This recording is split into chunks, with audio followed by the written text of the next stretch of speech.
TNA legends are back. Gail Kim, Awesome Kong, The Beautiful People, and Mickie James. Nia Jax destroys everyone. Nobody's safe. Jade Cargill competes in her last AEW match, losing clean to Statlander. Natty challenges Becky Lynch, reading her to filth. Statlander puts on 2 back-to-back 5-star main event matches, and Toni Storm wins Fatal 4-Way to face Saraya.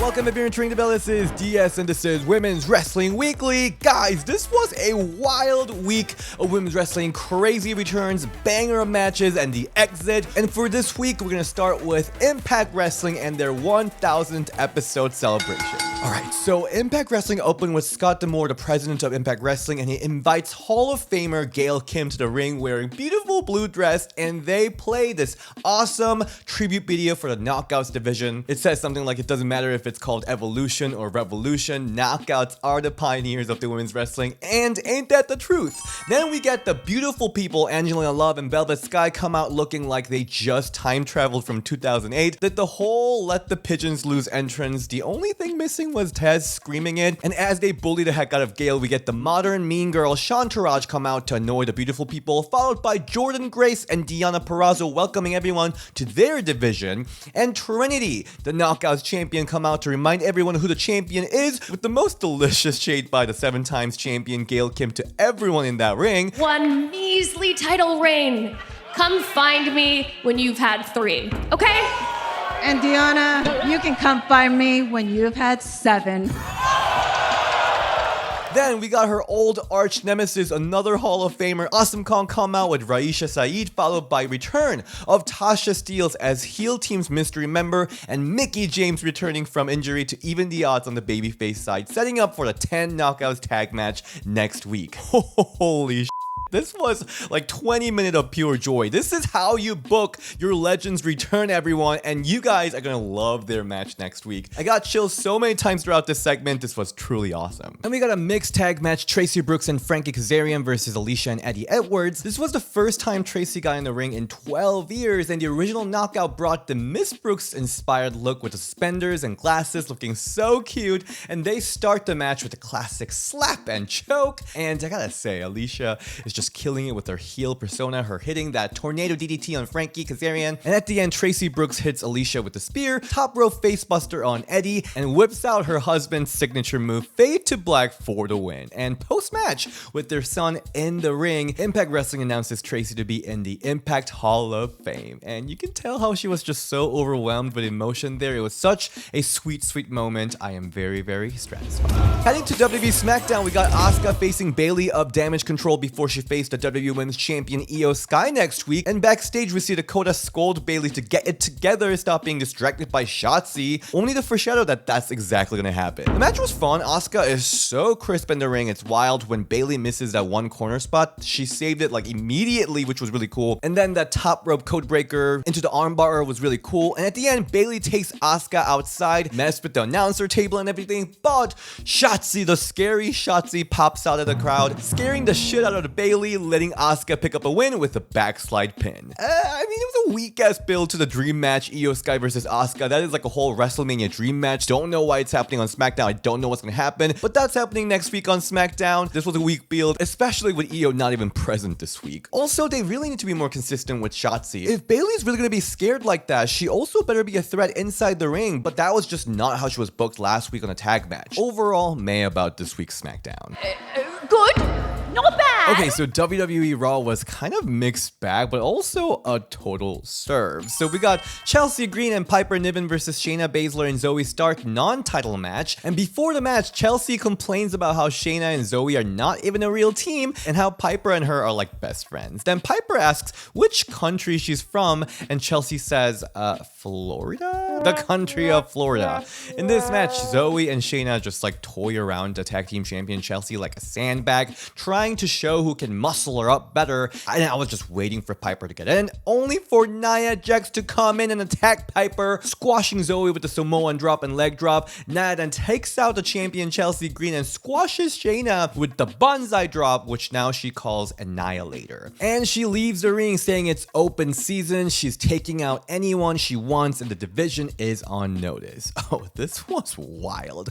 Almost giving how Karma used to destroy everyone vibe. On one hand, I really really did miss having a monster character in the women's division. It's really cool to see this total domination from Nia, like protecting Shayna, Zoe, who? Protecting champion, who? Granted, let's be honest, women's tag team champion Chelsea Green really needs that hashtag justice for Chelsea, because a champion has no business being booked like this every week. But for now, Nia coming for this match and these women came out of totally left field, so I'm kind of intrigued about this. Also, they better give me some proper Shania Payne feud down the line, because I still vividly remember, I still hear the screams of Nia Jax.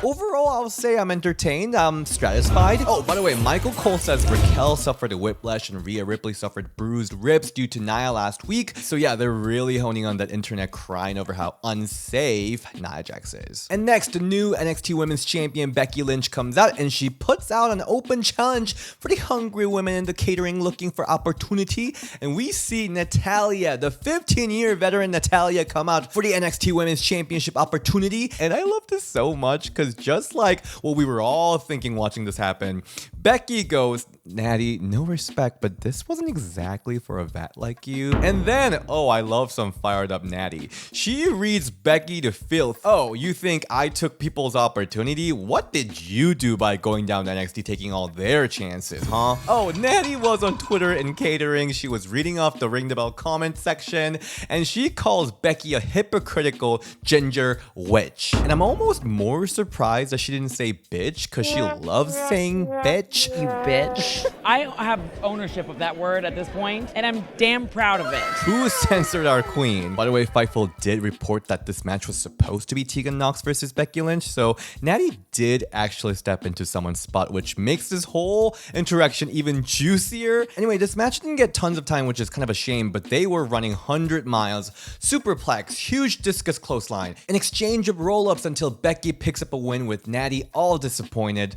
First of all, Natty looked damn snatched with that new gear, looking so cute. And secondly, she was really selling her disappointment in her face. I really hope this and her interaction with Rhea previously, of her feeling like she's out of place, she's no longer welcome in today's roster, that storyline arc to bloom into something big, because I feel like there is a huge potential there. Also, I love this open challenge concept from Becky. We got Candice LeRae, Emma, Katana Chance, Kaden Carter, Maxine Dupree, Nikki Cross, Tegan Nox, Xia Li, all just sitting and catering. And I feel like this is a great chance to showcase them all, and especially with the man Becky Lynch. Oh, that would be so good. I'm very, very stressed. On AEW Dynamite, we get a fatal four-way match for the #1 contender spot to Saraya's AEW Women's Championship. Britt Baker, Hikaru Shida, Nyla Rose, and Toni Storm. The match could be summarized into two big things. First, Toni Storm and Nyla Rose interactions are so hilarious. Nyla yelling at Toni that you've lost your mind, and Toni and Nyla clapping together. Nyla just stomping on Toni's toes. All of them were like so funny. And then second, we see Shida and Britt continue their animosity that started last week. Well, honestly, it's more so Shida being super weirdly petty about everything. Like, ma'am, you're in a fatal four-way match. Why are you acting brand new? And at the end, Britt does the most soft curb stomp on Shida, and then Toni rolls Britt up to steal the win. And the celebration of this all demure starlet was so funny, and Shida was just like yelling at Britt for honestly no reason. It's so petty. I don't know what is going on, but I love it. I'm stratified. And post-match, we see Saraya and Ruby interview where Saraya said Toni lost everything to her and her mind too, and she will also lose the match next week. And this is kind of random, but the end of the interview was kind of funny. Like, Saraya was just like, that's it, thank you. Like, But that's it. Thank you. Happy anniversary. Thank you.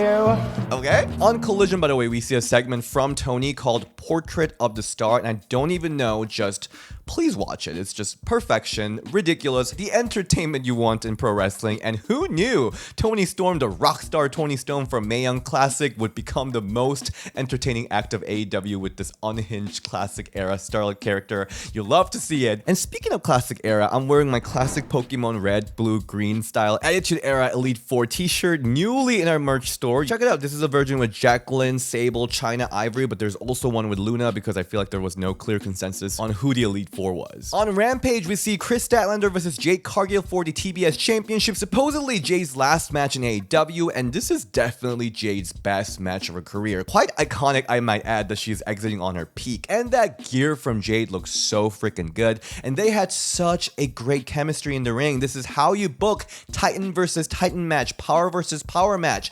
The exchange of power was just so satisfying to see. The back and forth suplex spot was unlike anything I've ever seen in women's division. And when they did the synchronized keep up, I was like, oh, girls, let's go. This is awesome. Champ breaks out, and then the Mark Sterling sequence was really cool. He comes up to the apron and takes the punch for Jade. Jade then hits pump handle kick. Jade it, but it's reversed, but Jade hits huge choke slam on Stat. And at the end, Statlander lands X kick followed by Friday Night Fever for a shockingly clean win. This match was really everything. I'm so satisfied. And post-match show of respect and hug, making it look very much like Jade's exit from AEW. And we all used to say Jade is green, but now she has really developed into a great performer. From this match to the one with Sky, she's been having a really fun matches and also undeniably a total superstar. So excited to see where she lands next, and I'll gush about the TBS Champion Stat more in this next section because on Collision, Statlander defends her title yet again in a main event spot, Britt Baker versus Kris Statlander, and would you believe if I say Statlander probably gave Britt's best match, at least in the last couple of years. This match was really fun. This was a home crowd for Britt, so they were super hot, and Statlander told a completely different story from the Rampage match, here overpowering Britt, but she was also selling her injured knee, giving the way in for Britt, but she didn't do it like Raquel Rodriguez. The way Raquel plays underdog with her knee injury is so bad. I mean, it's really not her fault. It's probably how producers booked it, but that definitely hurts Raquel's legitimacy as a powerhouse character. I loved it when Statlander reversed a lockjaw by twisting Britt's hand, and then Britt's sequence of Philly Sunrise to Wings of Angels to Curb Stomp was excellent, and at the end, Britt finally gets Stat into a lockjaw, really cool looking one, but Statlander outsmarts the DMD and rolls her up for a win in 12-minute match. Another banger! Statlander really main evented 2 matches back to back, putting TBS Championship on the map. I'm so impressed with her, and show of respect at the end as Julia Hart eyeing on the champion. Next program for Statlander? By the way, I'd be surprised if this is one and done for Britt. Like, she's not going anywhere, right? Is she gonna stop pursuing the TBS Championship? Also, the fact that there is no mention of Sheeta's pettiness with Britt on both Rampage and Collision was kind of funny. But yeah, I'm so satisfied. Thank you so much for tuning in for this week's Women's Wrestling Weekly. Women's wrestling is heating up so nicely with tons of cool things happening right now. I love to see it here. And look out for Brandy Rhodes' episode coming out soon. I'm editing right now. Eden Styles, what do you think of that name? I don't think of that name. The full version, though, is out for Belle Keepers already, by the way. So if you really can't wait, you can do that too. And you can find me on DS on Instagram and RingTheBellDS on Twitter. And as you can see, the silver button is finally here. We're gonna do some silver button celebrations coming very soon. So that's coming too. So tune in. All right, see you next time. Bye.